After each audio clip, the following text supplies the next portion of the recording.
प्रवक्ता तो दरअसल वो हैं, लेकिन फिर मेरा सवाल वही है कि जब आप पूछते ना कि कौन महिला मुख्यमंत्री बता दीजिए बीजेपी से कितनी है, तो वो सवाल तो आपसे भी खैर पूछा जाता है। मैं आ रहा हूं आपके पास एक बार फिर से, और अनिला जी मैं फिर आपके पास आऊं, लेकिन धर्मेंद्र यादव ने जैसे ही मुस्लिम महिला रिजर्वेशन का मुद्दा उठाया तभी सरकार की तरफ से जवाब आ गया।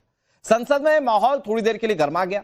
इस दौरान गृह मंत्री अमित शाह और समाजवादी पार्टी के अध्यक्ष अखिलेश यादव के बीच बहस देखने को मिली। वो पूरा सीक्वेंस क्या है जरा आप देखिए। जल्दीबाजी क्यों है आपको जल्दीबाजी क्यों है महिला विधेयक के पक्ष में हम?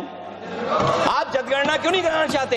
ये अध्यक्ष महोदय, आप सेंसस ये इसलिए नहीं करना चाहते हैं कि जैसे ही जनगणना होगी हम सब लोग जाति गणना मांगेंगे, जाति गणना होगी तो हम आरक्षण मांगेंगे, इसीलिए आप लोग धोखा दे करके आना चाहते हैं। जी आपको भी पर्याप्त मौका देंगे, सबको पर्याप्त मौका देंगे। माननीय अध्यक्ष जी, अखिलेश जी ने बोला, उसका जवाब दे रहे हो तो हाँ उसी पे जा रहे हैं, उसी पे बोल रहे हैं हाँ। माननीय अध्यक्ष जी, सदन की कार्यवाही को पूरा देश देख रहा है। कुछ स्टेटमेंट ऐसे किए गए जो जनता में चिंता पैदा कर सकते हैं। अखिलेश जी ने कहा जनगणना क्यों नहीं हो रही है। मैं पूरे सदन के माध्यम से देश की जनता को बताना चाहता हूं, जनगणना का काम शुरू हो चुका है, जारी। दो, उन्होंने कहा कि हम जाति जनगणना का मांग करेंगे। मान्यवर, मैं आपके माध्यम से सदन को बताना चाहता हूं कि सरकार ने जाति की जनगणना करने का निर्णय ले चुकी है और आप बैठिए बता दो। अरे बैठिए भाई, बैठिए। और जाति के साथ ही ये जनगणना हो रही है। माननीय सदस्य धर्मेंद्र यादव जी कह रहे हैं कि कॉलम नहीं है।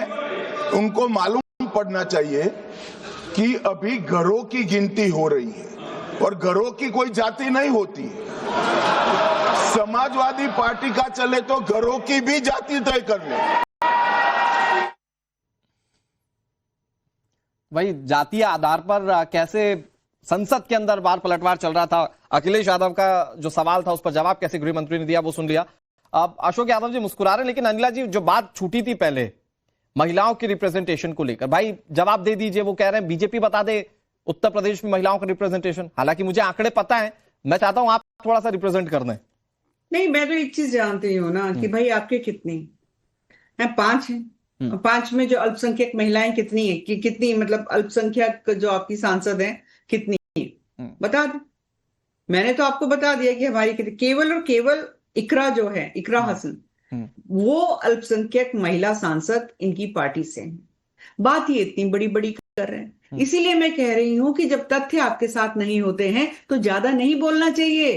हर एक के हाथ में स्मार्टफोन है, खटाक से सारा डाटा निकाल देते हैं।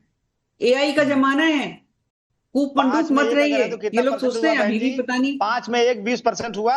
5 में 20% दिखा रहे हो आप, और टोटल कितना बैठ रहा है आपका?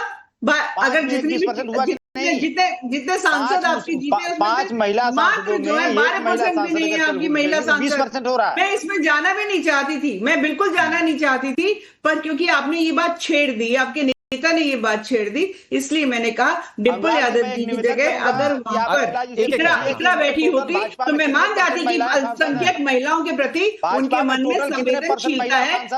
महिलाओं को वोट बैंक बंद करिए अशोक जी। आप पकड़े गए, आप चिल्लाते रहिए मेरे बीच में बोल के, चिल्लाते रहिए। आपको पकड़ लिया, आपके नेता को पकड़ लिया, आप लोग का पर्दाफाश कर दिया।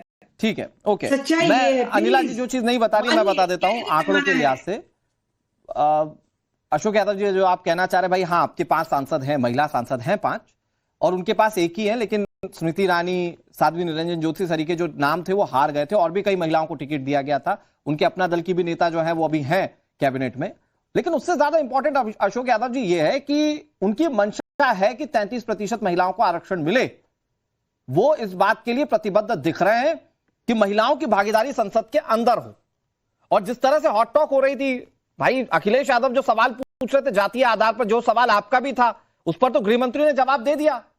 आप लोगों का बस चले तो आप तो घरों के ऊपर भी जाति लगा दे कि ये यादव का घर है, वो ब्राह्मण का घर है, ये राजपूत का घर है, उस हिसाब से आप डिस्क्रिमिनेट करने लगे। हाँ अनुराग जी, दो बातें हैं। एक तो गृह मंत्री जी की बात आपने कही, और दूसरी बात महिला आरक्षण की बात आपने कही। देखिए 3 प्रोसेस होता है, ये भी मैं कहूंगा कि दर्शकों को जानकारी के लिए 3 प्रोसेस होता है इस कानून का। पहला सेंसस, जनगणना, जनगणना के आधार पर डिलिमिटेशन माने परिसीमन, ज्योग्राफिकल आधार पर होता है, और सेंसस के आधार पर। तीसरा स्टेप जो आता है ये वुमेन रिजर्वेशन। 3 स्टेप है, लेकिन सरकार पहला स्टेप को बाईपास कर रही है। कौन सा स्टेप? सेंसस की जगह कौन सा ले रहे हैं? वो 2011 का। तो ये क्यों ले रहे हैं? आपको ये बात समझनी चाहिए, दर्शकों को बात समझनी चाहिए। अशोक यादव जी, मैं 16 साल पुराना मेरा सवाल ये है कि आप वो जो कहावत सुनी ना, बड़ी ट्रेंड करती है सोशल मीडिया पर, ग्लास आधा भरा आधा खाली। मैं ये कह रहा हूं कि आप खाली से ज्यादा इस बात पर फोकस क्यों नहीं करते हैं कि कम से कम 33% महिलाएं संसद में बढ़ेंगी, महिलाओं की हिस्सेदारी भागीदारी बढ़ेगी। आप उठाइएगा ना वर्ग के हिसाब से, जब ये एक बार चीजें पटरी पर आ जाएं, जब ये एक बार गो थ्रू हो जाएं। देखिए आप लोग डिलिमिटेशन पर भी सवाल उठा रहे हैं, आप लोग जातीय आधार पर भी सवाल। ऐसा लग रहा है कि कोशिश समाजवादी पार्टी की है कि वो कैसे भी इस बिल को रोक दें। बिल्कुल नहीं। अगर कोशिश रहती तो हम 2023 में सितंबर में जब ये कानून पारित हुआ था, समाजवादी पार्टी ने इस कानून के पक्ष में मतदान किया था। समाजवादी पार्टी कभी। मैं अशोक यादव जी आ रहा हूं आपके पास। एक बड़ी खबर आ रही है, गृह मंत्री अमित शाह और रक्षा मंत्री राजनाथ सिंह ने प्रधानमंत्री नरेंद्र मोदी से मुलाकात की है। इस वक्त का बड़ा अपडेट आपको बता रहे हैं। अब से कुछ देर पहले प्रधानमंत्री नरेंद्र मोदी ने लोकसभा में अपना संबोधन दिया था और एक तरीके से विपक्ष को उनके सारे सवालों का जवाब देने की कोशिश की थी। और अभी का सबसे बड़ा अपडेट ये, प्रधानमंत्री नरेंद्र मोदी से गृह मंत्री अमित शाह और रक्षा मंत्री राजनाथ सिंह की मुलाकात हुई है। रक्षा मंत्री राजनाथ सिंह वरिष्ठ नेता हैं, जाहिर बात है इस बिल को लेकर और तमाम समीकरणों को लेकर चर्चाएं हुई होंगी। कल 4 बजे इन तीनों बिलों पर वोटिंग होनी है।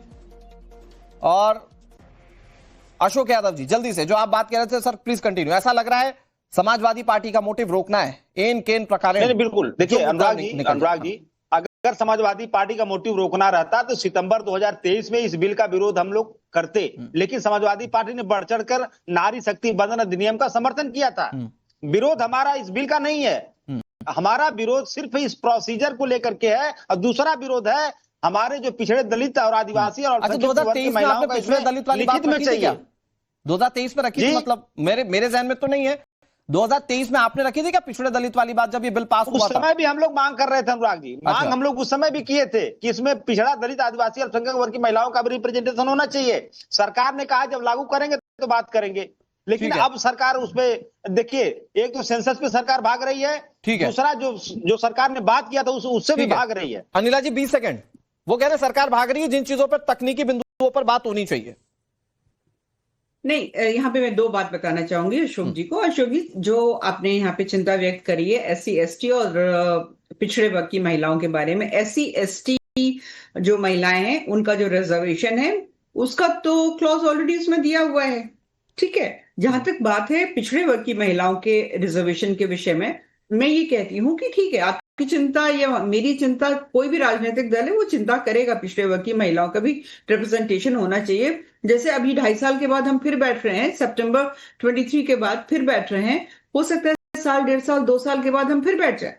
आज नरेंद्र मोदी जी यही तो बात कह रहे हैं कि भाई अगर पूरा प्रोसेस हम करने बैठ जाते हैं तो फिर 2029 के पार जाएगा, 2034 तक जाएगा। मैं ये